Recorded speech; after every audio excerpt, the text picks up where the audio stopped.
CBSE class 3 question പാറ്റേണിൽ അഞ്ചാമതായി വന്നിട്ടുള്ളതാണ് വിശേഷൻ എന്ന് പറയുന്നത്.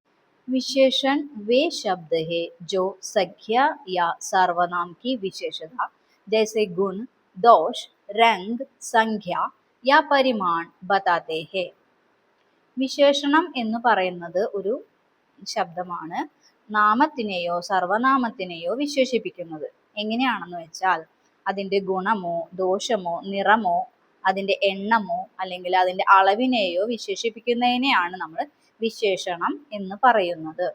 മീഠേ ആം, നന്ന പൗധ, ചോട്ടി ബഹൻ, ബഡി ബഡി ശാഖായേം, മോഠ തന, ലാൽ കോപ്ലേം. മീഠേ ആം എന്ന് പറഞ്ഞാൽ മധുരമുള്ള മാങ്ങ. നന്ന പൗധ എന്ന് പറഞ്ഞാൽ ആ പൗധേനെ, തൈയിനെ, ചെടീനെ വിശേഷിപ്പിക്കുന്നതാണ്. നന്ന എന്ന് വെച്ചാൽ ചെറിയ മുളച്ചു വരുന്ന ഒരു തൈയിനെയാണ് പറയുന്നത് നന്ന പൗധ, ചെറിയ ചെടി എന്ന് പറയുന്നത്. ഇനി ചോട്ടി ബഹൻ, ബഹൻ എന്ന് പറയുന്നതിനെ വിശേഷിപ്പിക്കുന്നു.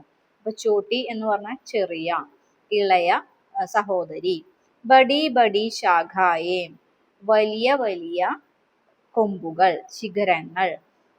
അതിനെ ചോട്ടി ചോട്ടി ശാഖായ എന്ന് പറഞ്ഞാൽ ചെറിയ ചെറിയ ശിഖരങ്ങൾ. ഇവിടെ നിങ്ങൾക്ക് ടെക്സ്റ്റ് ബുക്കിൽ നിന്നുള്ളതാണ്. അപ്പോൾ ബഡി ബഡി ശാഖായം എന്നാണ് പറയുന്നത്.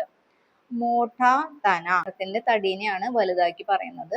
തടി കുറച്ചും കൂടെ ഉണ്ട് എന്ന് പറയുന്നതാണ് മോട്ട തന. മോട്ട എന്ന് വെച്ചാൽ വണ്ണമുള്ള എന്നാണ്, കുറച്ചുകൂടെ തടി ഉള്ളതാണ് എന്ന് പറയുന്നതാണ് മോട്ട തന എന്ന് പറയുന്നത്. ലാൽ കോപ്ലേം, നമ്മുടെ ഈ മാവിനെ വിശേഷിപ്പിക്കും. മാവിന്റെ ശിഖരങ്ങളിൽ ചെറിയ തളിരിലകൾ വന്നിട്ടുള്ള ഭാഗത്തിന് ആ ഇലകളൊക്കെ ഒരു റെഡിഷ് കളറായിരിക്കും. അപ്പൊ അതിനെയാണ് ലാൽ കോപ്ലേം എന്ന് പറയുന്നത്. ചെറിയ തളിര് കൊമ്പുകൾ, അത് ചുമന്ന് കിടക്കുന്ന ആ തളിര് കൊമ്പുകളെന്നെയാണ് പറയുന്നത് ലാൽ കോപ്ലേം. അപ്പൊ അതിനെ വിശേഷിപ്പിച്ചിരിക്കുന്നത് റെഡിഷ് ആയിട്ടാണ്.